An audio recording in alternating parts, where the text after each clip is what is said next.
सामीन आदाब, मैं आपका मेजबान तारिक रातर आकाशवाणी न्यूज श्रीनगर के सेवा पर्व अभियान के तहत जारी सीरीज के हवाले से आज हम तालीम और तरक्की के मौजू पर बात करेंगे। मुल्क में तालीमी शोबे में इनकलाबी इकदामात का जमीनी सतह पर अवामुन्नास के मयार हयात में मुस्बत तब्दीलियों के अलावा बुनियादी सतह पर तरक्की और खुशहाली के लिए बराह रास्त असरात पैदा करना शामिल हैं। सामीन, इसी सिलसिले में हम आज जिन मेहमान शख्सियत के साथ रूबरू हैं वो हैं एजुकेशन एंड डेवलपमेंट सेक्टर्स के लिए policy framework expert doctor Shabistan Gaffar madam. Doctor Shabistan ji, आपका आकाशवाणी न्यूज श्रीनगर के आज के खुसूसी प्रोग्राम में खुशामदीद और खैर मकदम है। जी, आदाब। सबसे पहला मेरा सवाल यही है कि आज की दुनिया में एजुकेशन का मतलब क्या है? जी, एजुकेशन लिखने और पढ़ने के बियॉन्ड हम बात करते हैं। पहले लिखना और पढ़ना जो होता था उसको एजुकेशन बोलते थे, लेकिन आजकल जो एजुकेशन है वो उससे बहुत आगे की बात हम करते हैं। ये एजुकेशन एक फर्द को, एक इंडिविजुअल को जो एम्पावर करते हैं नॉलेज से, स्किल से, वैल्यू से, क्रिएटिविटी से, ताकि वो एक बहुत ही मकसद वाली जिंदगी बसर करे।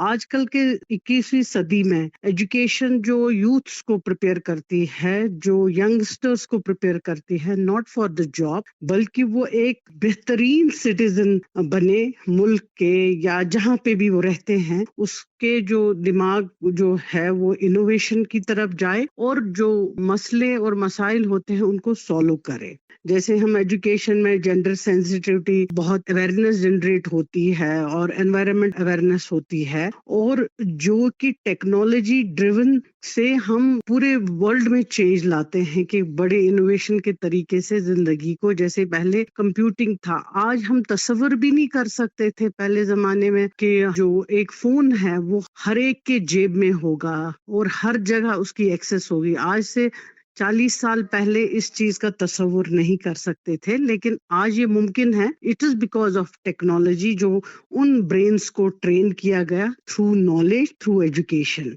तो ये जो एजुकेशन होता है ये राइट भी है, रिस्पॉन्सिबिलिटी भी है एक पर्सनल ग्रोथ के लिए, और ये एक बहुत बड़ा हथियार है, टूल है फॉर एजुकेशन एंड डेवलपमेंट। तो इसको हम अगर लिटरली मीनिंग हम एजुकेशन की बात करें तो ये एक खाका है एजुकेशन की 21वीं सदी में। मैडम, वर्ल्ड बॉडीज जो हैं, जो एजुकेशन, ग्रोथ, डेवलपमेंट जो या इंक्लूसिव मैनर यानी सभी लोगों को लेकर, सभी तबकों को, वीकर सेक्शंस या मार्जिनल सेक्शंस, दुनिया में ओवरऑल हम ग्लोबल लेवल की बात करें, उसके बाद कंट्री लेवल की बात आती है, उसके बाद हमारे जम्मू कश्मीर की भी बात आएगी। तो इसको शेप करने में यानी इकोसिस्टम जो एजुकेशन का है, ये वर्ल्ड बॉडीज किस चीज पे फोकस रखती हैं, आप हमें बताएं।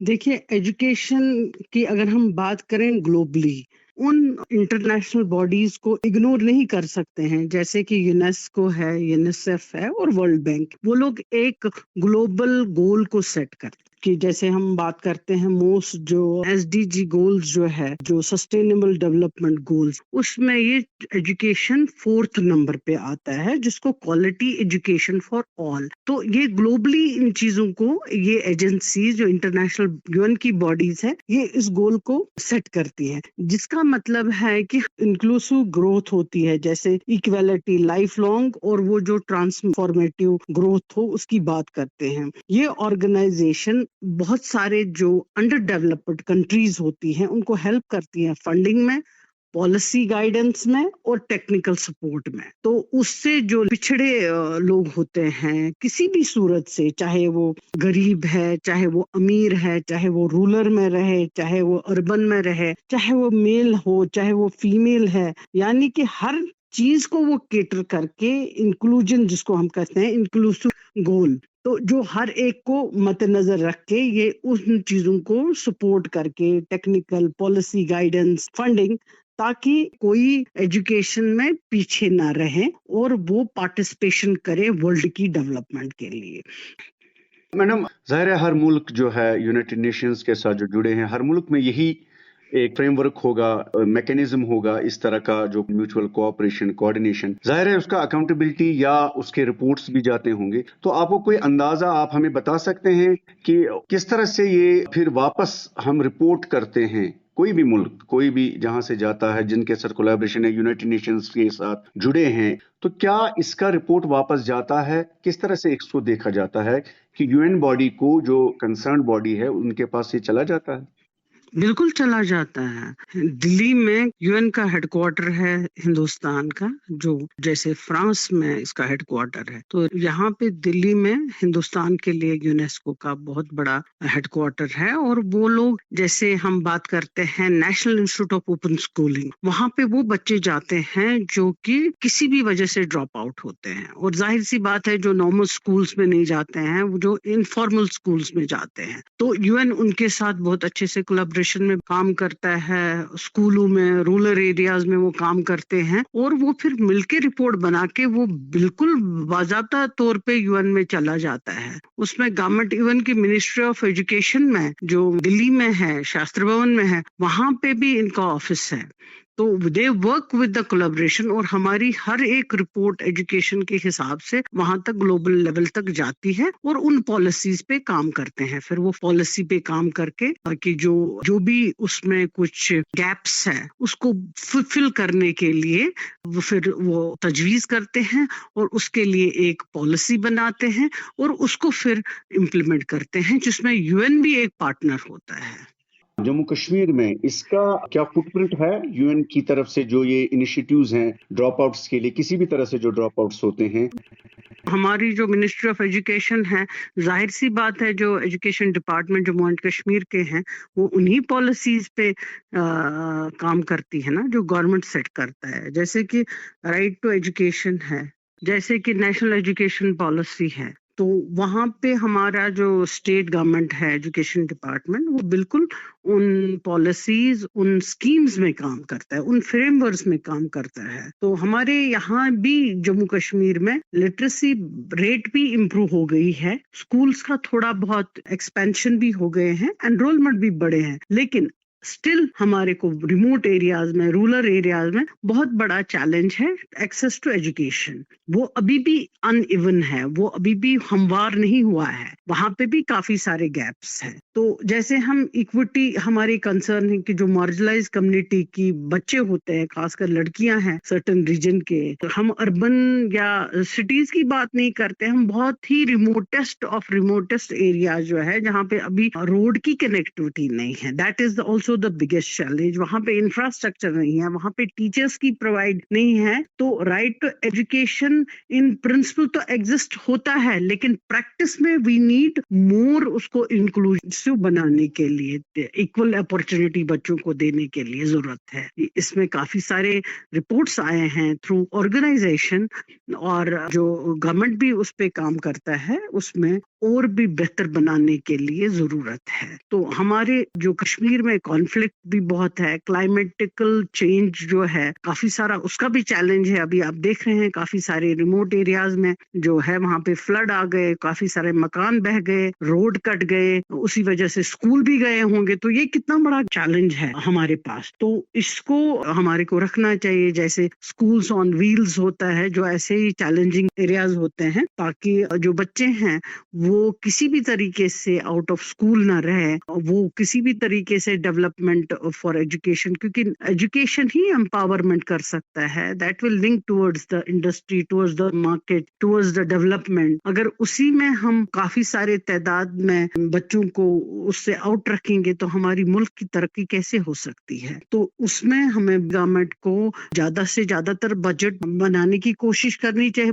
दूसरे सारे इलाकों में, स्टेट्स में, जहाँ पे दे टू हैव द चैलेंजेस, ऐसा नहीं है, हर स्टेट में उनके अपने चैलेंजेस है, तो वहां पे बहुत बड़ी बड़ी ऑर्गेनाइजेशंस आके उन स्कूल्स को पब्लिक प्राइवेट पार्टनरशिप के तहत गवर्नमेंट के साथ मिलके वो उन स्कूलों को बेटर बना रही हैं, टीचर्स को ट्रेनिंग दे रहे हैं, इंफ्रास्ट्रक्चर बना रहे हैं, बच्चों को काफी सारे सहूलियत या उनको एक्सपोज करते हैं, एक्सपोजर देते हैं, क्योंकि हर एक अफोर्ड नहीं कर सकते हैं प्राइवेट स्कूल्स के साथ। जी जी जी डॉक्टर मैम, जम्मू कश्मीर के हवाले से जैसे मैंने यूएन की भी बात की, तो अभी यूएन का फुटप्रिंट हमें नजर नहीं आ रहा है, number 1। Number 2, Jammu and Kashmir government जो है उनका डिपार्टमेंट है, डायरेक्टरेट है जम्मू कश्मीर के अंदर। तो ये किस डायरेक्शन में जा रहा है जो फंडामेंटल गोल्स हैं राइट टू एजुकेशन के हवाले से, इंक्लूसिव एजुकेशन जो हम बात कर रहे हैं, या जहां पे आपने इतने चैलेंजेस बताए, remote areas, far flung areas, border areas जो भी हैं, या इवन अर्बन एरियाज में भी काफी ऐसे पॉकेट्स हैं जहां बहुत गरीबी है, गुर्बत है, उनके पास रिसोर्सेज भी नहीं है। We are seeing that all on the ground whenever it is being taken into account. तो इसमें आप जम्मू कश्मीर को किस लेवल पे देख रहे हैं और अभी क्या किया जाना चाहिए? देखिए, हमारे को जम्मू कश्मीर में ही एनईपी जो है, नेशनल एजुकेशन पॉलिसी, जो कि 2022 से यहाँ पे जम्मू कश्मीर में भी इम्प्लीमेंट किया गया और उसका भी बहुत पॉजिटिव स्टेप है। बट अगर हम ग्राउंड रियलिटी की बात करें, वहाँ पे we need to have the infrastructural support, जो कि काफी नहीं है, जिसमें टीचर्स ट्रेनिंग आता है, डिजिटल फैसिलिटीज आते हैं, मैनेजरियल एक्सपर्टीज जो आते हैं। तो हम उसमें बहुत अभी भी जम्मू कश्मीर में, मैं एजुकेशन एक्सपर्ट्स से और जो एजुकेशन एस्टैब्लिश इंस्टीट्यूशंस के साथ भी मैं राब्ते में हूँ, और वो भी बहुत सारे चैलेंजेस है, क्योंकि अभी भी इन चीजों की बहुत बड़ी शॉर्टेज है बहुत सारे एरियाज में। और छोटे छोटे ऑर्गेनाइजेशंस कुछ रिमोट डिस्ट्रिक्ट्स में आके थोड़ा थोड़ा काम करते हैं, दैट इज नॉट सफिशिएंट, वो बाहर से आ जाते हैं। तो हमारे को हेविली गवर्नमेंट को खासकर एजुकेशन में इन्वेस्ट करना चाहिए, और उन चीजों को फिर ट्रेनिंग के थ्रू मॉनिटरिंग, अकाउंटेबिलिटी बहुत जरूरी होना चाहिए। Policy should not remain only on paper,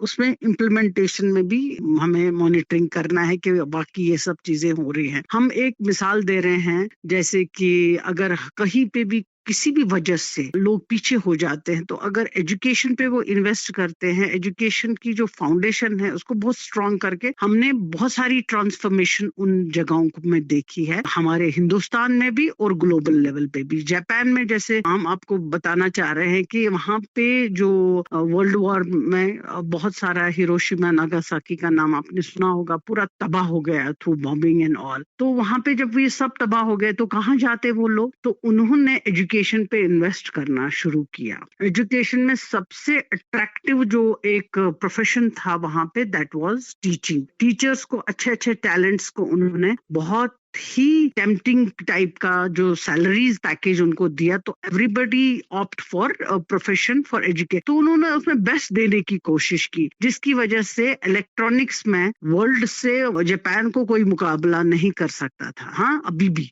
और वो बड़े चीजों को उन्हें पोर्टेबल बनाना शुरू किया, और क्वालिटी मार्वलस, क्योंकि जब उन ब्रेन्स को, जब उन यूथ्स को वो प्लेटफॉर्म फराहम किया, बेस्ट टीचर्स उनको टीचिंग में, जो भी उन्हें कोई कोताही उसमें नहीं रखी, और उन्होंने अपनी इकोनॉमी को भी थ्रू यंग ही, उसमें पैसा नहीं कुछ कर सकता है, लेकिन पैसे को सही जगह इन्वेस्ट किया एजुकेशन पे उस मुल्क में। आप चाइना की बात कर लीजिए, why everybody is opting for China products, जबकि वो सस्ते मिलते हैं, ड्यूरेबिलिटी होती है, हर क्वालिटी का होता है। दैट्स व्हाई कि वहां पे भी उन ही सेक्टर्स में स्किल की बात करते हैं, स्किल पे उन्होंने काफी सारा इन्वेस्टमेंट किया है स्किल एजुकेशन के लिए। वो हमारे स्टेट में लैगिंग है। काफी सारे प्राइवेट स्कूल सामने आ गए हैं, बहुत मुश्किल के दौर में उन लोगों ने एस्टैब्लिश किया है। लेकिन देखिए, जब इंफ्रास्ट्रक्चर हमें है तो हमें कोशिश करनी चाहिए गवर्नमेंट को कि वो पब्लिक प्राइवेट पार्टनरशिप पे काम करे। अगर रेकरिंग कॉस्ट, वो टीचर्स पीएचडी होल्डर्स होते हैं और उनका सैलरी कितनी होती है, बहुत कम होता है। अगर गवर्नमेंट सैलरी पार्ट, क्योंकि अभी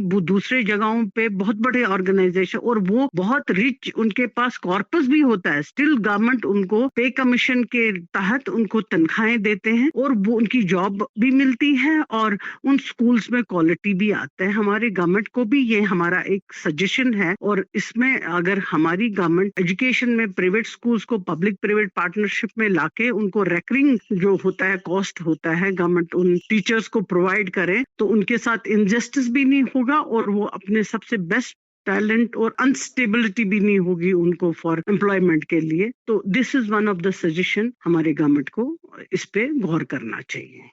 इसी के साथ जुड़ा जो जहन में आ रहा है कि जैसे आपने प्राइवेट स्कूल सेक्टर या प्राइवेट सेक्टर की बात की, यहाँ जो जम्मू कश्मीर में, कश्मीर रीजन में इवॉल्व हुआ इन ऑल डिफिकल्ट कंडीशंस जैसे भी रही हैं पिछले 30 साल, 35 साल या 40 साल के अंदर, तो इसमें बहुत रोल उनका है। जाहिर है गवर्नमेंट का स्ट्रक्चर पहले से भी था, आज भी है, और वहां पे टीचर्स बहुत ल्यूक्रेटिव सैलरीज पे काम कर रहे हैं, whether it is middle level, higher secondary level, college level, university level. So teaching का ओवरऑल हम देख रहे हैं कि उनका ल्यूक्रेटिव सैलरीज हैं, उनके पास सारी फैसिलिटीज हैं, पेंशन स्कीम्स हैं। लेकिन प्राइवेट सेक्टर में हम देख रहे हैं, जैसे आपने पीएचडी की बात की, so much of talent irrespective of gender, जो टीचर्स हैं या टीचिंग जो एक्सपर्ट्स हैं, जो पॉलिसीज फ्रेम कर सकते हैं प्राइवेट सेक्टर के लिए। लेकिन देखा गया है, एक तो मैं इसमें एक मेरा पॉइंट है, जो पेरेंट्स हैं, number one, number two, parents को भी लगता है कि हम प्राइवेट स्कूल में ज्यादा फी दे रहे हैं, वो ज्यादा शायद मनमानी भी कर रहे हैं। उसके लिए गवर्नमेंट ने पे फिक्सेशन कुछ एक कमेटी रखी है, फिक्सेशन कमेटी, उसमें शायद रिटायर्ड ऑनरेबल जज होते हैं। तो इसको, इसी एजुकेशन सेक्टर को, प्राइवेट सेक्टर को ही हम देख रहे हैं कि उनका एनकरेजमेंट उस लेवल तक नहीं देखा जा रहा है। जम्मू कश्मीर में शायद सारा एक ही निजाम होगा, तो उसको हम बड़े पैथेटिक कंडीशन में, जो स्मॉल प्राइवेट स्कूल या उससे बड़े बड़े स्कूल जो है यहाँ इतने नहीं है, लेकिन उनको एनकरेज करने के लिए ऐसे जैसे आप कह रहे हैं पब्लिक प्राइवेट पार्टनरशिप की बात कर रहे हैं, government is not, I think, going in that direction to have dialogue, to have consultation, to have policy framework, ताकि वो ये समझे कि जो हमारा ह्यूमन रिसोर्स उसमें एज टीचर लग रहा है, जैसे आपने जापान की बात की, उनको इंसेंटिवाइज किया गया, आप जो मैं समझ रहा हूं, तो यहां इंसेंटिवाइज करने के लिए कुछ भी नहीं हो रहा है कि भाई वो बच्चे भी बेचारे मतलब इस तरह से उन पे भी ज्यादा फोकस नहीं हो रहा है, या वो टीचर्स जो हैं they are always in search of government jobs, ताकि उनका जो फ्यूचर है, उनका जो इकोनॉमिक फाइनेंशियल जो है सिक्योरिटी है, वो ढूंढने के लिए वो परेशान होते हैं, जो हम समझ रहे हैं ग्राउंड में ऐसा है। तो आप इस बारे में क्या कहना चाहेंगे? Government should come forward, right. तो हमारे पास यही हम आपसे अर्ज करना चाह रहे हैं कि जो पढ़ के आ जाता है बच्चा, वो पीजी करता है, पीएचडी करता है, जो पढ़ के बच्चा आता है उसको यहाँ पे एब्जॉर्ब होने के लिए कुछ नहीं है। We are only looking for कि कोई इंडस्ट्री है। अभी हमारा एजुकेशन का बहुत बड़ा सेक्टर है। अगर गवर्नमेंट उन टैलेंट ब्रेन्स को केटर करे और उनको अच्छे से जॉब सिक्योरिटी मिले, they can do the best. क्योंकि उनका हमेशा ये रहता है कि they have the insecurity of job, कि अगर हम एक जॉब करते हैं यहाँ पे, हमारे को प्राइवेट है, इंसेंटिव ज्यादा नहीं है और हमारे को कभी भी कुछ हो सकता है, then they are hunting for job. उसमें हमारे यूथ को, जो पढ़े लिखे नौजवान होते हैं, उनका मेंटल स्ट्रेस बहुत होता है बिकॉज ऑफ जॉब। वो कश्मीर से बाहर नहीं जाना चाह रहे, कितने सारों को हम बाहर भेजेंगे अब। तो अगर उनको गवर्नमेंट इस तरीके से, बहुत सारे गवर्नमेंट स्टेट्स है जिन्होंने एसोसिएशन के जरिए वो लोग एजुकेशन पे भी, उससे रिलेटेड जो मल्टी डिसिप्लिनरी एजुकेशन स्ट्रीम है, फिर स्किल है, तो उसके लिए उनको प्रिपेयर करते हैं और वहां पे खुशहाली आ जाती है। हमारे सिस्टम में ऐसा कुछ नहीं है। हमारे सिस्टम में एवरीबडी इज लाइक कि नहीं जी भाई खुद कर लीजिए। तो ऐसा थोड़ा सा कोई ऐसी स्कीम या कंसल्टेशन करने की जरूरत है और उसको हमें बहुत ही सीरियस लेना चाहिए। और मैं ये बताना चाह रही हूँ, कश्मीरी जो स्टूडेंट है, जो टैलेंट है, this very brilliant, they are very intelligent.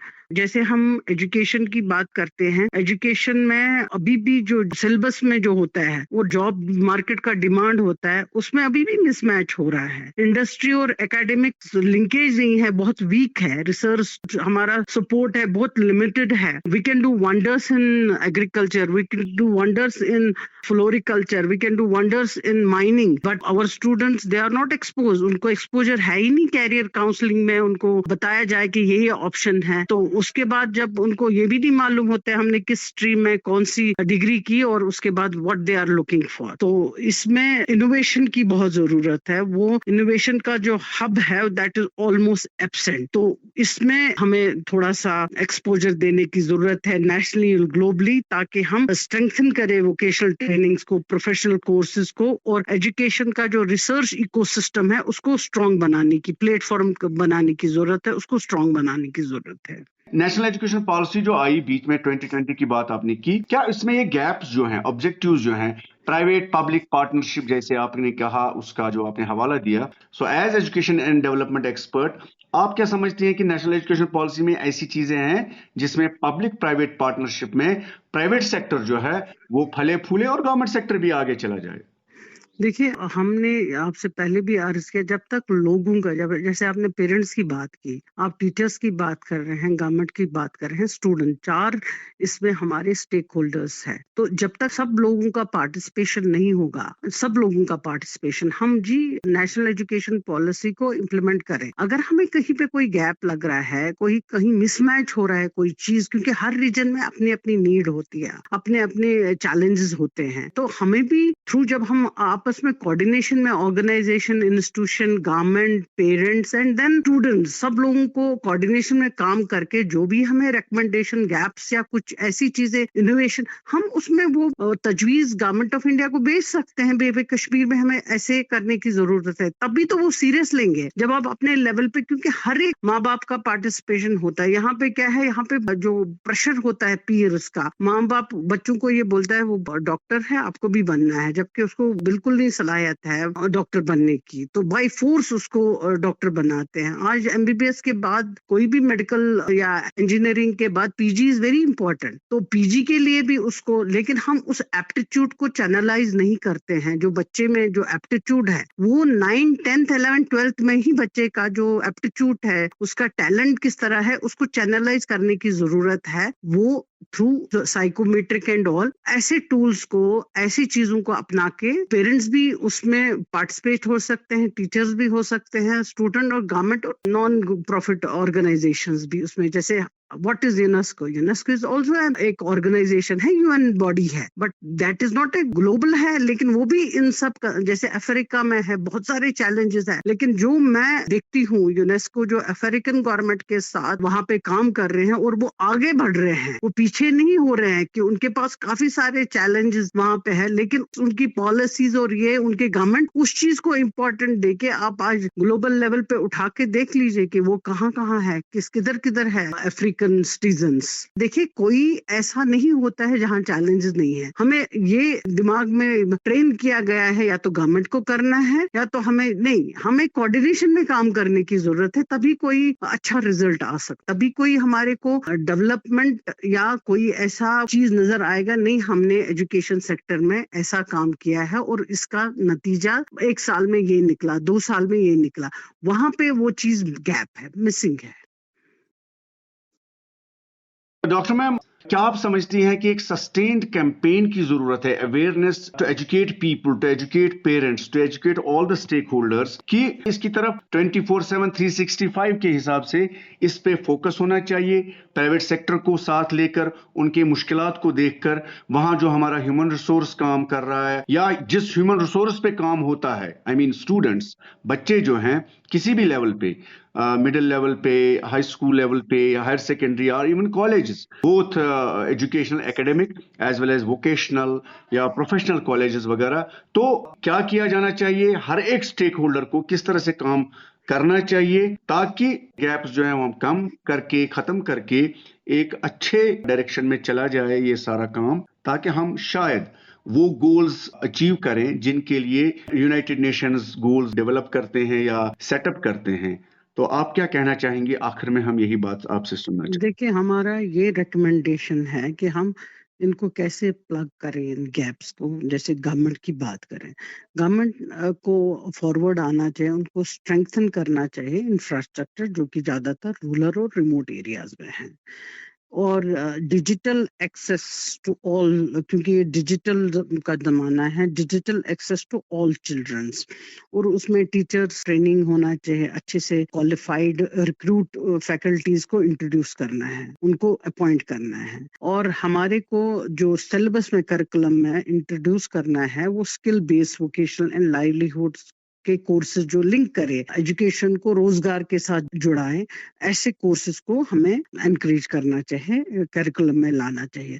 दूसरी बात है कि जैसे जो बहुत बात हमने की, we should encourage the public private partnership, that's very important. उससे बहुत सारा बेटर रिसोर्सेज हम कैटर कर सकते हैं और बहुत सारा इनोवेशन आ सकता है, और इन सब चीजों को मद्देनजर रख के हमें ट्रांसपेरेंसी से अकाउंटेबिलिटी पॉलिसीज को एग्जीक्यूट करना चाहिए। और जैसे हमें बात की यूएन की जैसे 5 फ्रेमवर्क होते हैं पॉलिसीज के, एक इक्विटी की हमने बात की, एक हमने इनोवेशन की बात की, सस्टेनेबिलिटी की बात की, जेंडर जस्टिस की बात की, इंक्लूसिविटी पे बात की। ये चीजों को भी फ्रेमवर्क में लाने की जरूरत। It should not be in papers, it should not be in principle, it should be in a practice. That's very, जो हम एनईपी की बात करते हैं, ये पेपर पे नहीं होना चाहिए, प्रैक्टिस होना चाहिए हम उन चीजों को।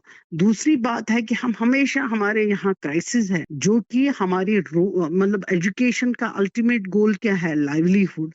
तो यही क्राइसिस रहती है हमारे को लाइवलीहुड में, हम उनको वो ट्रांसपेरेंसी और वो फेयरनेस नहीं आ पा रही है, वो हम बच्चों को अपॉर्चुनिटीज नहीं दे पा रहे हैं। तो वो आने की जरूरत है कि अगर गवर्नमेंट जॉब जो है वो वही सारी चीजें मसलों का हल नहीं है, तो हमारे को जो बच्चों को माइंड ट्रेन करना चाहिए, जैसे हमने चाइना की बात की, तो हमें ज्यादातर सेल्फ एम्प्लॉयमेंट करना की तरफ तवज्जो देना चाहिए। उन स्टूडेंट्स को पहले ही ट्रेन करना है एंटरप्रेन्योरशिप पे, हाँ, और डिजिटल इकोनॉमी की। जैसे आज ई कॉमर्स का जमाना है और उसमें भी काफी सारे ऑप्शंस है रोजगार के, तो उसमें हमें उनको मेंटोरशिप की जरूरत है ताकि वो अपने लिए और दूसरों के लिए जॉब क्रिएशंस करें। और हमारा जो लास्ट पे एक मैसेज है कि एजुकेशन जो है वो ह्यूमन कैपिटल की तरफ फोकस करता है और उस ह्यूमन कैपिटल को वो डेवलपमेंट की तौर आगे बढ़ा रहा है। क्योंकि हम देखते हैं काफी सारे चैलेंजेस, फ्लड है, कॉन्फ्लिक्ट है, दुनिया भर की चीजें हमारे सामने आते हैं। हर एक के दुनिया में हर एक मतलब we are an human and we are living in this world and we have a lot of challenges in life, चाहे वो इंडिविजुअल सतह पे हो, चाहे वो रीजन के सतह पे हो, किसी भी सतह पे। उसमें हम उन यंगस्टर्स को हमें ट्रेन करना है कि हमें उनमें पोटेंशियल और टैलेंट ढूंढने की जरूरत है, उनको एनर्जेटिक बनाना है कि हमें राइट फ्रेमवर्क और उसमें लाने की जरूरत है उन पॉलिसीज को, ताकि हम लोग न सिर्फ उनको एम्पावर कर सकते हैं बल्कि हम अपनी जगह पे, अपने मुल्क में खुशहाली ला सकें, अमन ला सकते हैं हर एक सेक्शन ऑफ द सोसाइटी के लिए। तो एजुकेशन जो है वो ब्रेन को डेवलप करता है, उसको वो अवेयरनेस कर लेता है, तो आपकी वो अच्छे और बुरे में डिस्टिंग्विश करे। That is the only thing जो कि एजुकेशन को हम ओवरऑल जिस लेंस से हम उसको देख सकते हैं। तो education is empowerment for everything. तो उस पे हमें कोई भी नेग्लिजेंस करने की जरूरत नहीं है। एवरीबडी शुड कम फॉरवर्ड और हमें ये एक चैलेंज है, इस चैलेंज को अपॉर्चुनिटी में चेंज करना है, तो तभी तो हम कामयाब हो सकते हैं जिंदगी में। तो बस ये हमारी एक मैसेज है। मैडम, बस छोटा सा सवाल इसी के साथ, then we will conclude it. जो प्राइवेट सेक्टर हमारा है वो एक ऐसी अपॉर्चुनिटी है, एक ऐसी विंडो है लोगों के लिए जहां से आपको बेस्ट ह्यूमन रिसोर्स आता है, लेकिन उनका डिस्करेजमेंट जो है, उनकी जॉब सिक्योरिटी प्लस उनको इंसेंटिवाइज, उनकी सैलरीज, उनकी जो इंसेंटिव्स होने चाहिए जिस तरह से गवर्नमेंट सेक्टर में अवेलेबल है, लेकिन प्राइवेट सेक्टर के बारे में यही है कि लोगों का या उनकी एसोसिएशंस का यही एक हमेशा मुद्दा होता है कि उनको एनकरेज नहीं किया जा रहा है। क्या करना चाहिए सरकारों को, चाहे सेंट्रल गवर्नमेंट से वो ग्रांट ले, पैसा ले, फंड्स ले, एक पॉलिसी फ्रेमवर्क बनाए, एक सिस्टम बनाए, रेगुलेटरी अथॉरिटी बनाए, ताकि उनको एनकरेज करके हमारा जो बेस्ट रिसोर्स है स्टूडेंट्स में और टीचिंग कम्युनिटी में जो है, उनका जो ये जो मुस्तकबिल की बात हम कर रहे हैं, ये मुस्तकबिल हर एक के लिए बेहतर रहे। देखिए, ये बहुत बड़ी इंडस्ट्री है एजुकेशन की। We should take it as a positive. हमें उनको खाली लगाम देने की जरूरत नहीं है, उनके साथ कॉपरेशन में काम करने की जरूरत है, उनको एनकरेज करने की जरूरत है। जहाँ कोलैबोरेशन में काम किया है वहां पे खुशहाली है, कामयाबी है, डेवलपमेंट है और वो इंस्टीट्यूशन भी सस्टेन कर रहे हैं। हमारे गवर्नमेंट को भी इस पे गौर करना चाहिए। डॉक्टर शबिस्तान गफार मैडम, आपका हमारे इस खुसूसी प्रोग्राम में शिरकत के लिए, अपना कीमती वक्त देने के लिए बहुत बहुत शुक्रिया। बहुत बहुत शुक्रिया हमारे को पेशेंटली सुनने के लिए। आदाब। सामीन, इसके साथ ही आज का खुसूसी प्रोग्राम इख्तिताम पजीर होता है। मुझे मेरे साथी अशफाक अहमद शाह, रिकॉर्डिंग मुआविन आबिद हुसैन और एडिटिंग असिस्टेंट नूरुल ऐन इशरत के हमरा इजाजत दें। खुदा हाफिज।